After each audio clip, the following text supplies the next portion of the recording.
एक मिनट बच्चों, हाँ आवाज आ रहा ना मेरा? चलिए तब ठीक है, ये क्वेश्चन डिस्कस कर लेते हैं बच्चों। ये जो लास्ट क्लास में दिया था साथ में कुछ बच्चे कर लिए थे और जो बच्चे नहीं कर पाए देख लेते हैं।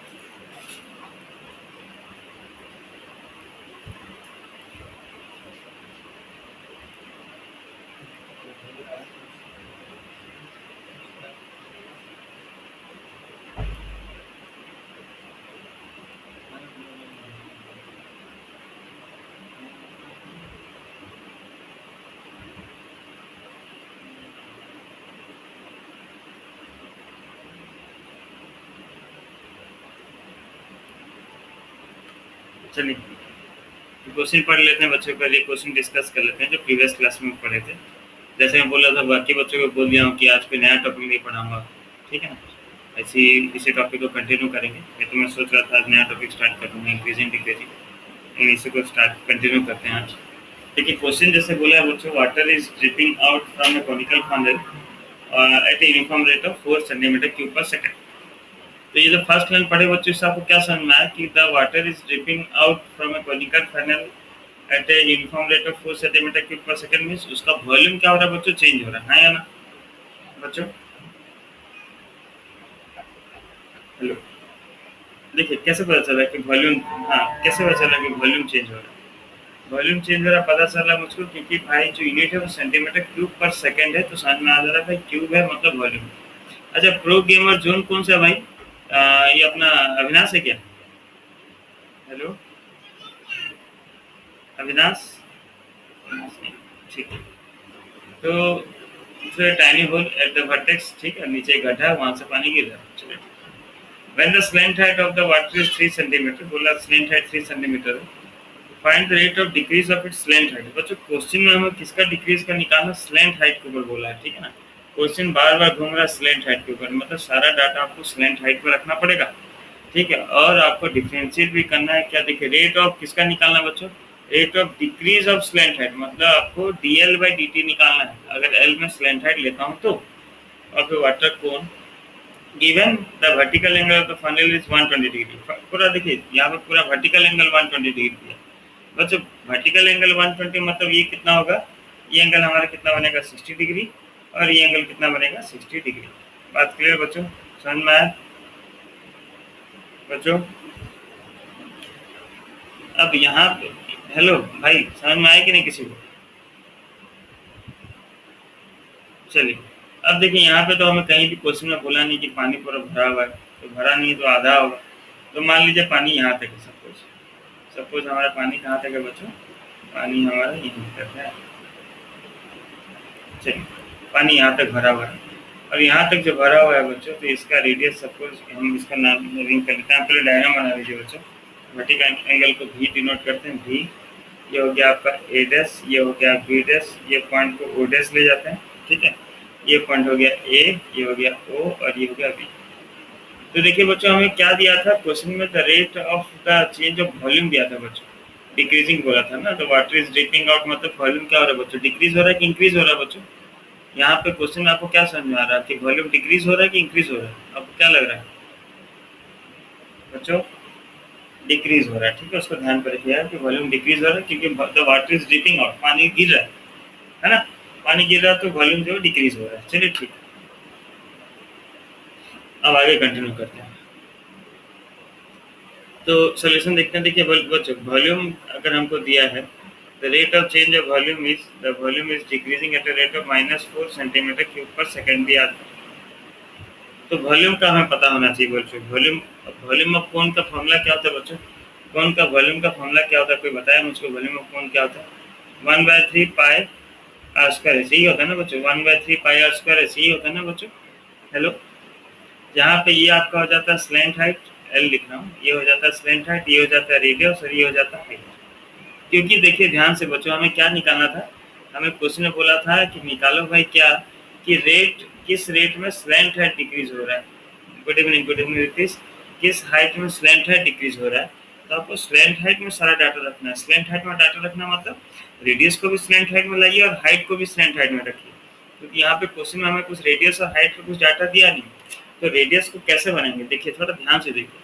अगर हम ले जाएं in triangle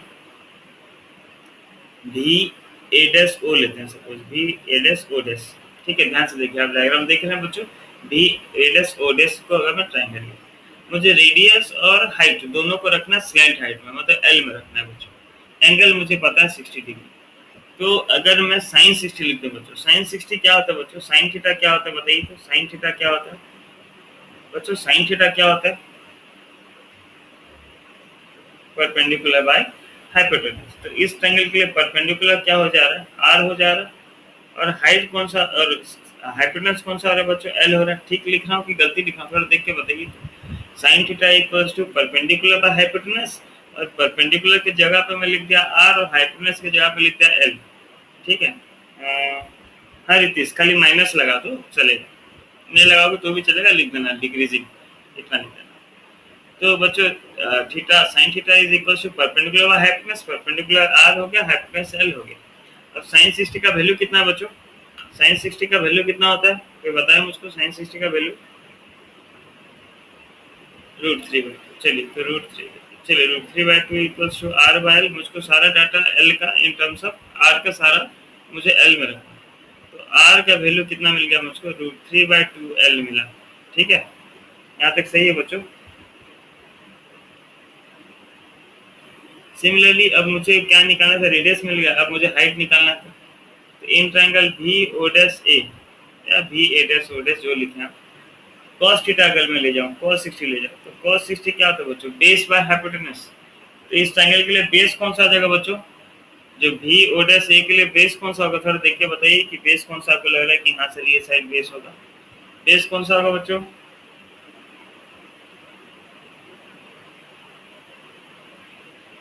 B O dash मतलब हाइट होगा, तो हाइट बाय हाइपोटेन्यूज आपका वही slant height L. Now cos 60 is 1/2, so 1/2 equals to h by l, या दिस इंप्लाइज आपको h का वैल्यू मिल गया 1/2l। नाउ वॉल्यूम आपको मिला था बच्चों, वॉल्यूम का फॉर्मूला होता है volume of cone is 1/3 pi r square h, so volume equals to 1/3 pi, r की जगह पे मैं लिख दिया √3/2 l का स्क्वायर इनटू h, h की जगह पे लिख दिया मैं l/2, चलिए, सो वॉल्यूम इक्वल्स टू 1/3 पाई, ये हो गया √3/2, मतलब ये हो गया 3/4 एल स्क्वायर इंटू l/2, चलिए 3 कैंसिल, और कुछ कैंसिल हो रहा है बच्चों, नहीं, सो वॉल्यूम इक्वल्स टू क्या बचा, pi pi l cube by 4 to 8, यही मिला ना बच्चों। Now derivative of volume dv/dt अगर मैं निकाल दूं बच्चों, dv/dt कर रहा हूं क्योंकि rate of change of volume हमें पता था, तो क्या मिल गया, π/8 कांस्टेंट आ गया, और एल क्यूब का हो गया 3l स्क्वायर इंटू dl/dt। ना बच्चों dv/dt का वैल्यू कितना दिया था मुझे क्वेश्चन में, dv/dt का वैल्यू कितना दिया था बच्चों, -4, तो -4 equals to 3π/8 l square into dl/dt। वाह, बोला था क्वेश्चन में when the slant height is कितना, क्वेश्चन बोला था when the slant height of the water is 3 centimetre, पानी कहाँ तक है भाई, 3 सेंटीमीटर हाइट तक है, स्लैंट हाइट उसका 3, तो एल का वैल्यू अगर मैं 3 पुट कर दूं, तो ये हो जाएगा -4 इक्वल्स टू 3π/8 और 3 का स्क्वायर इंटू dl/dt, चलिए सही है।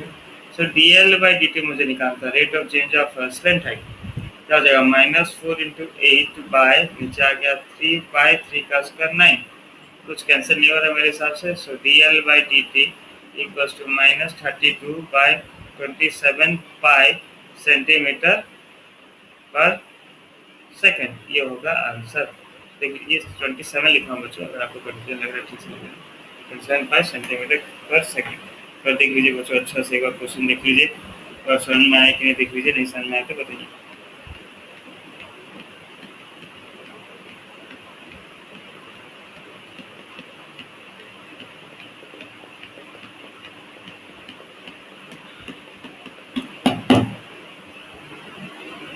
ऊपर करूँ, यहाँ तक ठीक है, यहाँ तक ठीक है, साथ सब कवर हो जाएगा।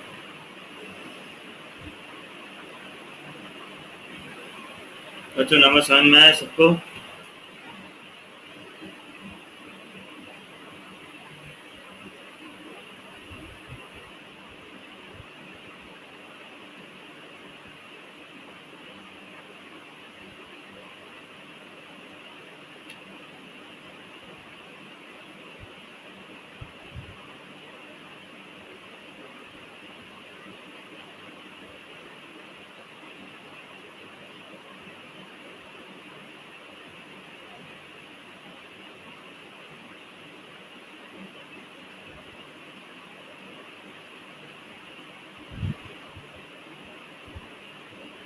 हो गया बच्चों, लिख दिए sir?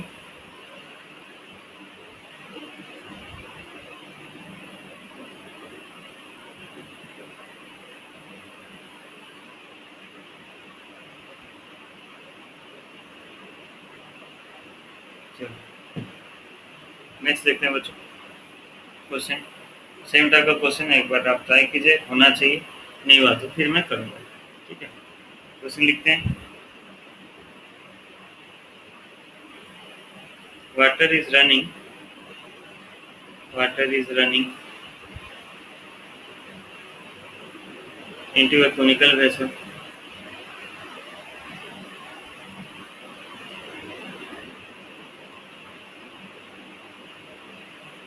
fifteen centimeter deep and 5 centimeter radius.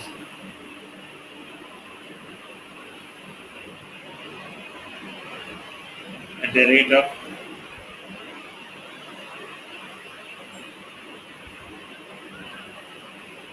0.1 centimeter cube per second. When the water is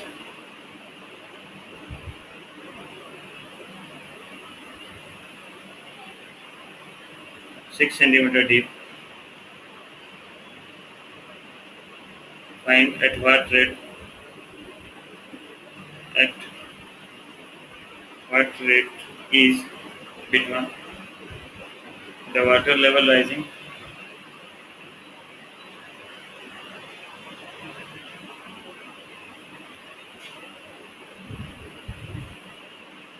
and second bit the water surface area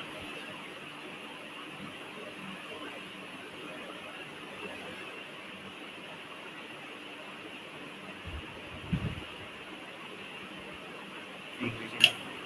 try कीजिए, ट्राई कीजिए और बताइए बच्चों क्या होगा आंसर।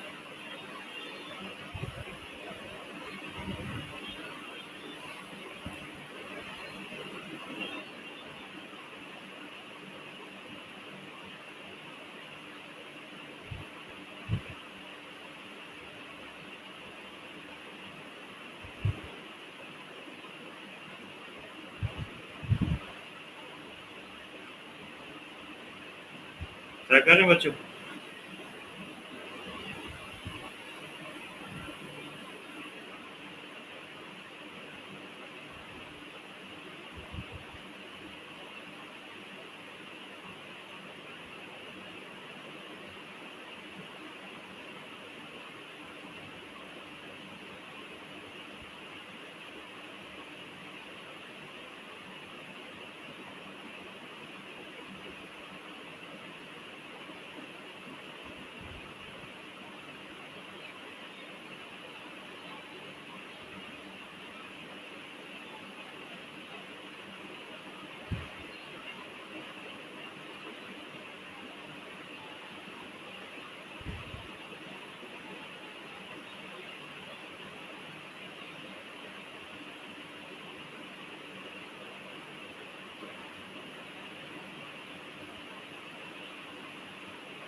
बच्चों ट्राई करें क्या?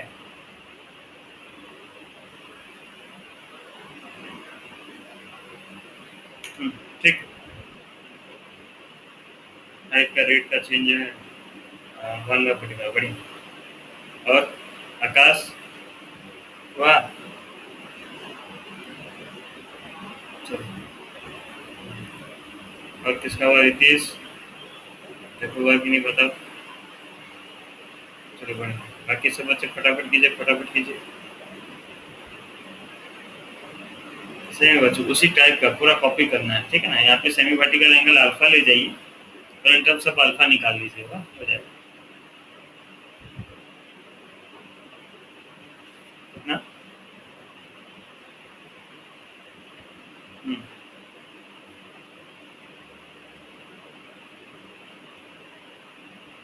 हाँ 1/30।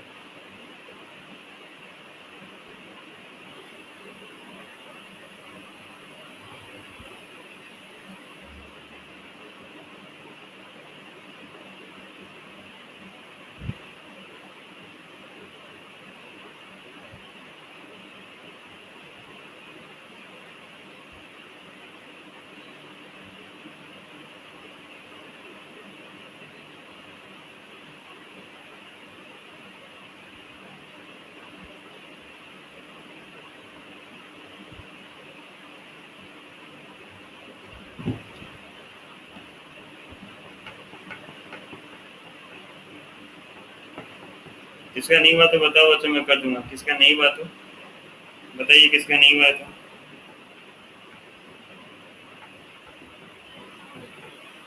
बच्चों किसका नहीं हुआ?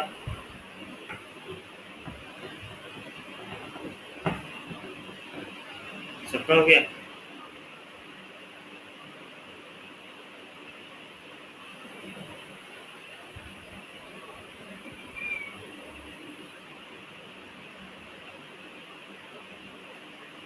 चलिए अच्छा, सबका हो गया तो कोई टेंशन की बात ही नहीं है।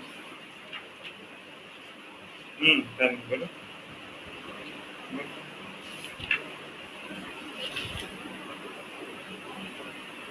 ये देखिए यहाँ पे कोई बात नहीं, water is dripping out. Dripping out मतलब पानी निकल रहा है। पानी निकल रहा है मतलब वॉल्यूम जो है डिक्रीज हो रहा है। डिक्रीजिंग हेस्ला नेगेटिव देती है, ठीक है ना। हाँ,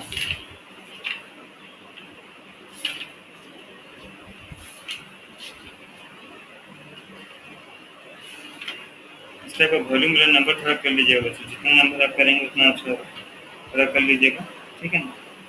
ये एक इम्पोर्टेंट क्वेश्चन था, ये भी सेम इजी है, फटाफट कर लीजिए। ये मैं लिखा है था साथ तक, एक मिनट के यहाँ पे होगा सैंड वाला question. Sand sand sand sand नहीं,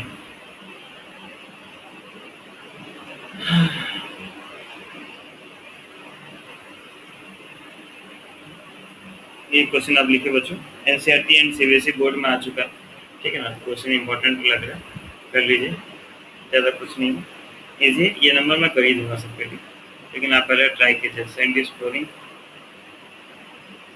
मतलब गिर रहा है from A pipe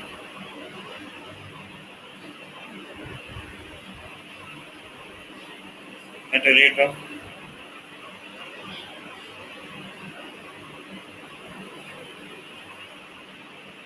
12 centimeter cube per second. The falling sand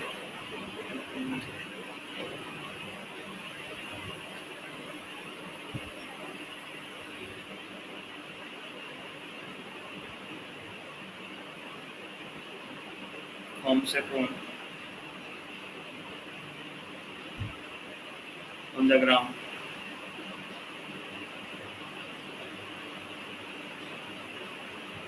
in such a way that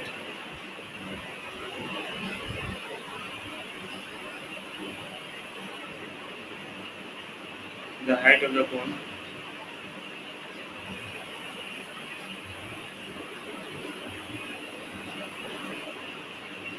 is always 1/6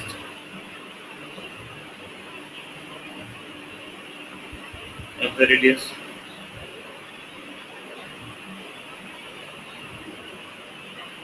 Of the base.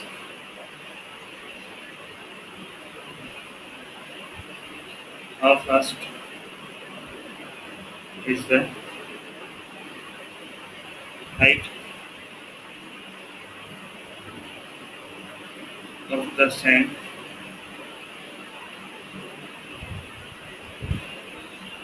cone increasing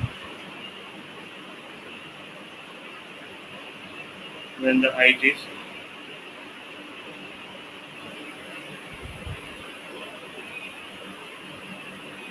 4 centimetre? Try कीजिए बच्चों, ठीक है ना? ट्राई कीजिए, नहीं होगा तो मैं कर दूंगा, बड़ा इजी है, कुछ नहीं, एक बार ट्राई कीजिए। आप ट्राई करेंगे?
हाँ, बड़ी बड़ी देखो, हाँ बड़ी। देखिए बच्चे, बहुत इजी है, ठीक है। क्वेश्चन अगर डिस्कस कर लेते, देखिए क्या बोला। सैंड इज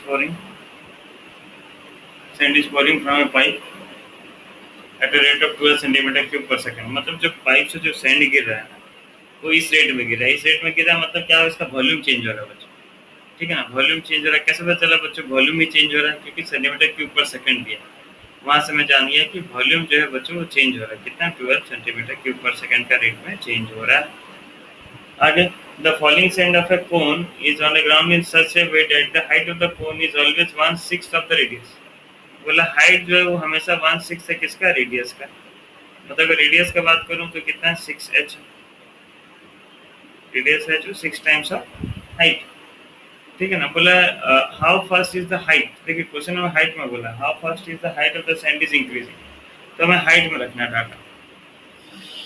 तो वॉल्यूम, अब वॉल्यूम का फॉर्मूला क्या है बच्चों? 1/3 पाई आर स्क्वायर एच, ठीक। तो वॉल्यूम किस रेट में? अच्छा, वॉल्यूम को हमें हाइट को निकालना था, तो रेडियस को मुझे इन टर्म्स ऑफ हाइट में लिखना पड़ेगा। तो जगह 1/3 पाई आर स्क्वायर, आर की जगह पे 6h का स्क्वायर इंटू एच लिख दे रहा हूँ। तो वॉल्यूम हो गया 1/3 पाई 36h स्क्वायर इंटू एच, मतलब एच क्यूब, या 36 3 वन जा 3 कितना जा 12 जा। तो वॉल्यूम मिल गया आपको 1/12 पाई एच क्यूब ना। वॉल्यूम का रेट अब डेरिवेटिव निकालता हूँ dv/dt। तो 12 पाई तो कांस्टेंट आ गया, ये हो जाएगा 3h स्क्वायर और ये आ गया dh/dt, ठीक है ना। dv/dt वैल्यू कितना दिया था बच्चों? किस रेट में चेंज हो रहा है? 12 का रेट में, ठीक है। 12 पाई 3 h का वैल्यू दिया था, हाइट कितना? 4 सेंटीमीटर, तो 4 का स्क्वायर इंटू dh/dt, ठीक है ना। इजी है ना बच्चों? तो dh/dt क्या हो गया? 12 पाई, ये 12 इंटू पाई इंटू 3 इंटू 16, चलिए 12 कट गया। सो dh/dt आपको मिल गया कितना? 1/48 पाई। हाइट है बच्चों इसलिए सेंटीमीटर पर सेकंड। ये होगा आपका आंसर। देख लीजिए बच्चों, जिनका नहीं हुआ था एक बार मान लीजिए, देख लीजिए, यही होगा कि हम कुछ अलग कर दिए। अलग ऐसा कुछ पढ़े नहीं हम लोग, जो तो कर दे रहे हैं, ऐसा कुछ तो नहीं है बच्चों। यही सारा पढ़े हम लोग। ठीक कर रहे हैं कि गलत कर रहे हैं, देख लीजिए।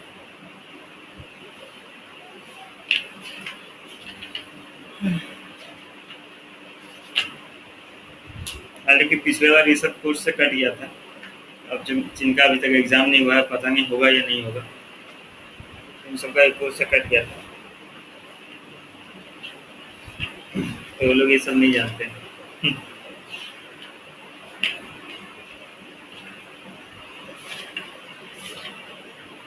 इसलिए बच्चों सब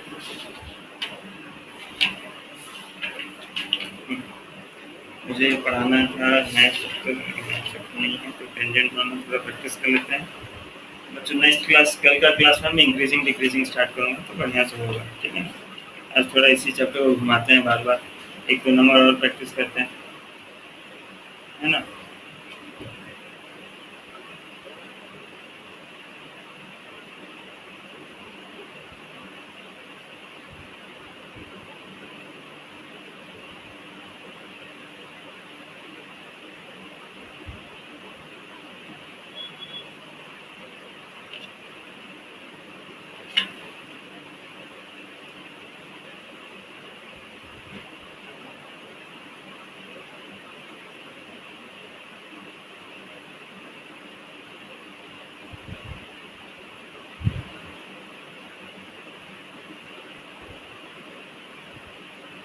चलिए क्वेश्चन लिखिए बच्चों।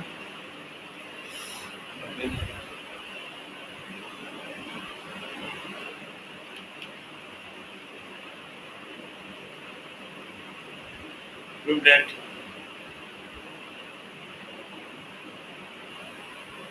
all normal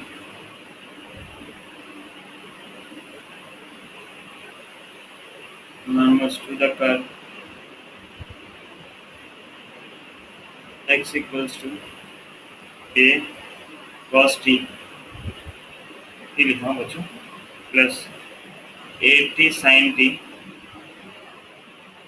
and y equals to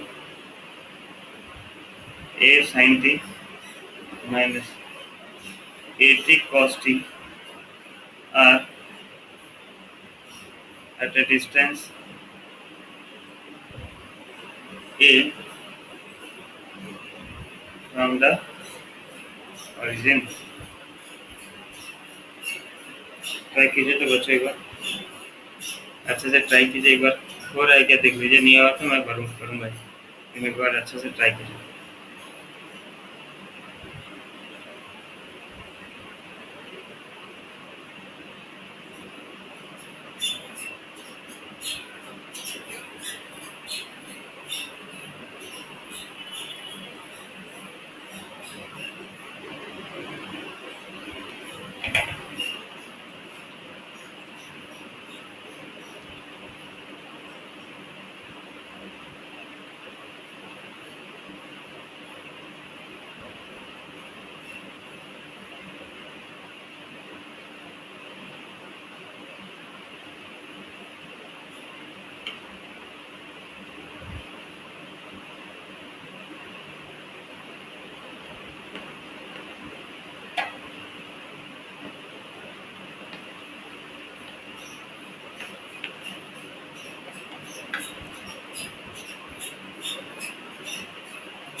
देखिए,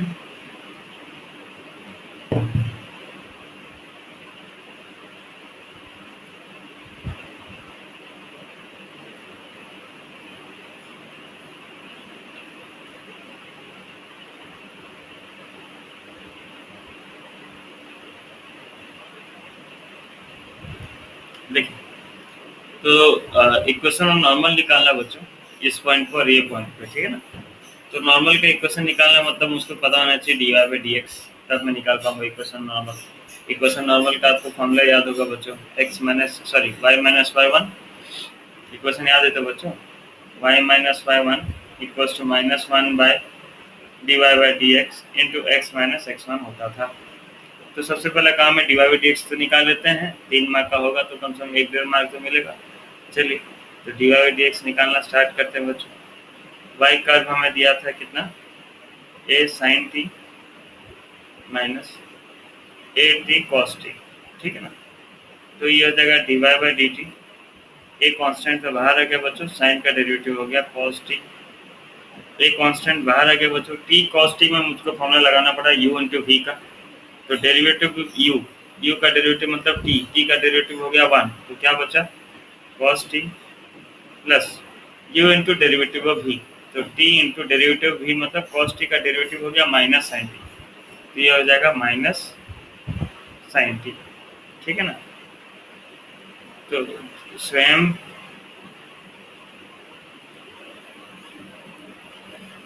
चलिए, तो यहाँ पे ब्रैकेट खोलेंगे तो ये हो जाएगा a cos t minus a cos t minus minus plus a t sine t. ठीक करो ना बच्चों, कहीं गलती होगा तो बता दीजिएगा।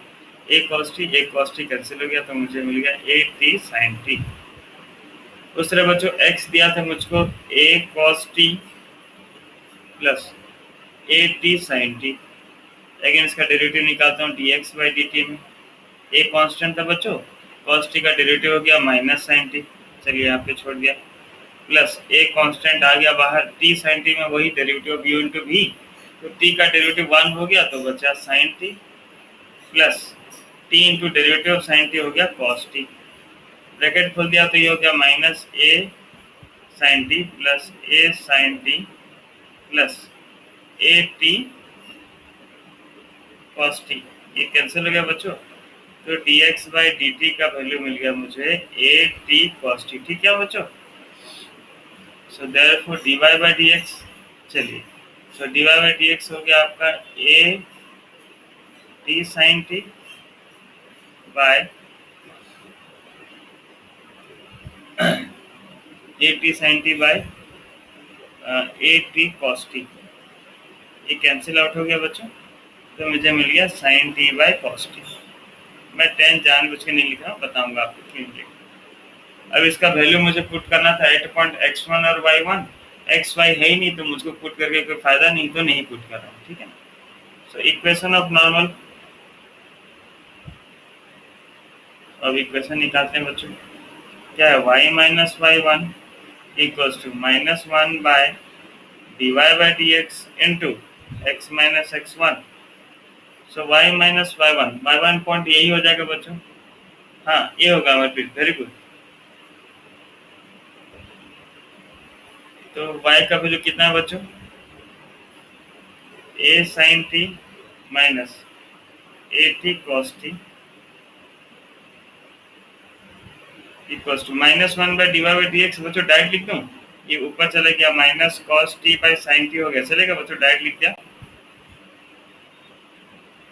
Into x minus x one. X one कितना है भाई, ब्रैकेट में a cos T plus a t sine t, है ना। अब लंबा सा कैलकुलेशन है बच्चों, मल्टीप्लिकेशन है, कैलकुलेशन है, साइन को इधर ले आइए बच्चों, ठीक है, साइन को इधर ले आइए तो क्या हो जाएगा, मल्टीप्लाई करते चलते हैं, ठीक है ना। साइन को इधर ले आया तो क्या हो गया, देखते रहिएगा बच्चों, कहीं पे गलती करूंगा तो बताइएगा। ये हो गया y sine t minus bracket खुलेगा तो a sine square t minus minus plus a t cos t sine t, ठीक है, मल्टीप्लाई देख लीजिए तो एक बार। अब इधर माइनस कॉस टी मल्टीप्लाई हुआ तो minus x cos t minus minus इस प्लस ए कॉस स्क्वायर टी, ठीक है बच्चों। माइनस माइनस प्लस हो जाएगा, तो फिर ये ब्रैकेट खुलता तो माइनस माइनस अगेन ये प्लस ही होता, plus a t sine t cos t. चलिए बच्चों, ये plus a t sine t cos t ये कट गया, और कुछ कट रहा है बच्चों, इधर ले आए तो हो गया x cos T plus y sine t minus a sine square t minus a cos square t equal to zero. यहाँ से माइनस से कॉमन ले जाऊंगा तो sine square t plus cos square t होकर 1 हो जाएगा ना, तो आ जाएगा x cos T plus y sine t minus a equal to zero. That is equation of normal. थोड़ा देख लीजिए बच्चों, इक्वेशन नॉर्मल थोड़ा देख लीजिए, यहाँ तक सही किया हो कि गलत किया हो, कि गलत किया हो तो बता दीजिए कि हाँ सर यहाँ पे गलत हो गया। थोड़ा देखिए अच्छा से एक बार बच्चों, सब कुछ देखिए, ध्यान लगा के बताइए सही है कि गलत है। बच्चों सुन रहे आप लोग, तो सुनते हो कि नहीं हो? Okay okay okay. देखिए थोड़ा बताइए कि गलत हो गया है कहीं, यहाँ से गलत हो गया।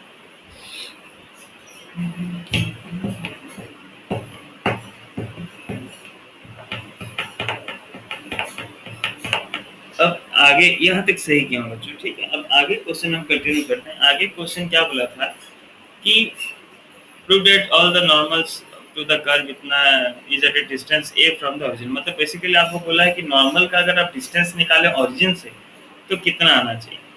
तो हम देखिए बच्चों क्लास 11 में पढ़े थे, परपेंडिकुलर डिस्टेंस पढ़ रहे थे या नहीं पढ़े थे, याद होगा कि नहीं होगा, देख लीजिए आप। अगर एक लाइन का इक्वेशन दिया बच्चों, सपोज ये लाइन है a x plus b y plus c equal to zero, एक लाइन, और किसी पॉइंट, सपोज ये पॉइंट है आपका x1 y1 पॉइंट, आपको क्या करना है, यहाँ पे इसका परपेंडिकुलर डिस्टेंस निकालना है, ठीक है, परपेंडिकुलर डिस्टेंस निकालना है। तो इसका फॉर्मूला हो जाता था बच्चों, अगर याद होगा तो ई में लिख देते, इसका फॉर्मूला हो जाता था a x one mod of a x one plus b y one plus c by root over of a square plus b square, coefficient जो भी होता है ना उसका स्क्वायर करते थे, ठीक है। तो उसी को अप्लाई करते हैं बच्चों, distance of normal, distance of normal, और नॉर्मल का इक्वेशन क्या था, एक्स, हाँ हाँ डिस्टेंस फॉर्मूला परपेंडिकुलर डिस्टेंस, ठीक है ना, x cos T plus y from any point sine t minus a equals to zero from the origin, from the origin, origin मतलब क्या हो गया बच्चों, zero zero. That means x1 और y1 का वैल्यू कितना हो गया बच्चों, जीरो हो गया। तो डिस्टेंस पुट करते हैं, डिस्टेंस क्या होगा, mod of A cos A x1, मतलब x की जगह पे x1 हो जाएगा, तो हो जाएगा क्या बच्चों, कॉस टी इंटू x1 की जगह पे zero plus sign T y के जगह पे y1 का वैल्यू जीरो प्लस सी जो भी है, यहाँ पे क्या है बच्चों, minus a by root over of a square plus b square, मतलब कोफिशिएंट्स का स्क्वायर, तो हो गया cos square t plus sine square t, ये दोनों जीरो हो गया बच्चों, माइनस ए का मॉड ए हो गया, नीचे तो आप जानते हैं sign square t plus cos square T one का रूट वन, तो आपको पी का वैल्यू कितना मिल गया, ए। हेंस प्रूफ, यही आपको प्रूफ करने के लिए बोला था कि ओरिजिन से आप डिस्टेंस निकालिए आपको ए ही मिलेगा। देख लीजिए बच्चों, एक बार नंबर को स्टार्टिंग से और एक बार देखिए, शांतिमान से एक बार देखिए, वाह ये तो मैं क्या हूँ बच्चों, आप एक बार देखिए, वाह एक बार अच्छे से देखिए, बताइए कि हाँ ठीक है नहीं है क्या है, जो भी है थोड़ा देखिए एक बार अच्छे से।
आगे बच्चे लिख लिए,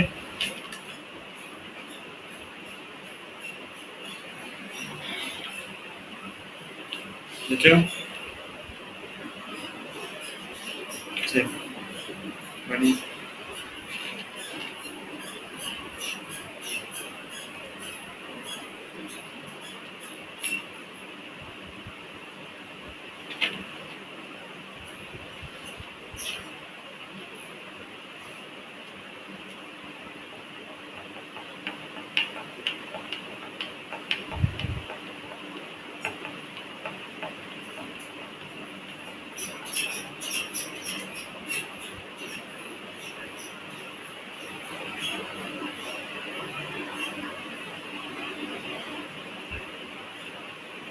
एक minute.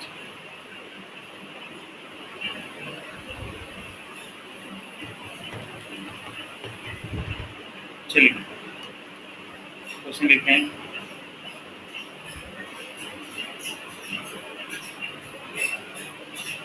Find the equation of normal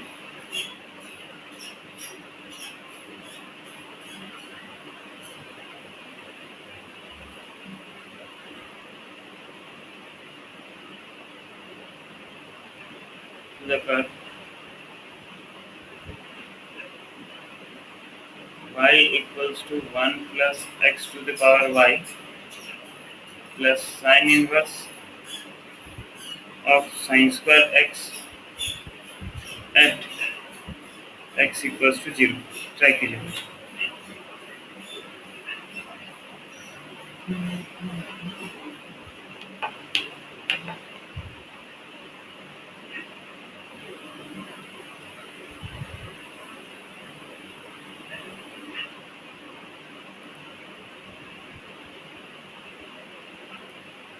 try करेंगे आप लोग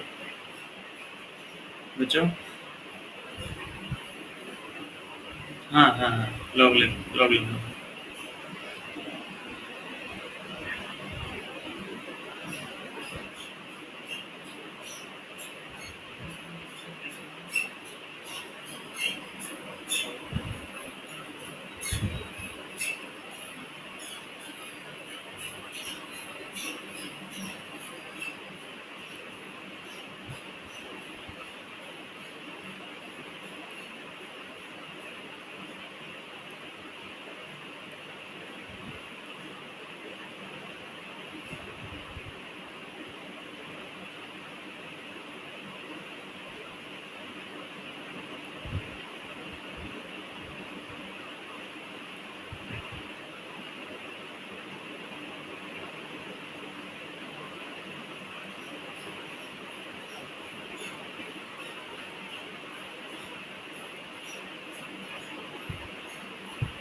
चलिए आप लोग भी करते रहिए बच्चों, साथ में भी कर। यहाँ पे प्रॉब्लम हमें एक पॉइंट दिया है x इक्वल टू 0, दूसरा पॉइंट नहीं दिया, ठीक है। तो हमें 2 पॉइंट चाहिए बच्चों, कोऑर्डिनेट चाहिए, एक्स एंड वाई पता होना चाहिए। सो दूसरा पॉइंट पहले निकाल लेता हूँ मैं। व्हेन x इक्वल्स टू 0 तो y का वैल्यू क्या हो जाएगा? y इक्वल्स टू हो जाएगा 1 plus x to the power y plus sine inverse sine x square का, ठीक है ना। तो ये हो जाएगा बच्चों 1 प्लस एक्स के यहाँ पे 0 का पावर y प्लस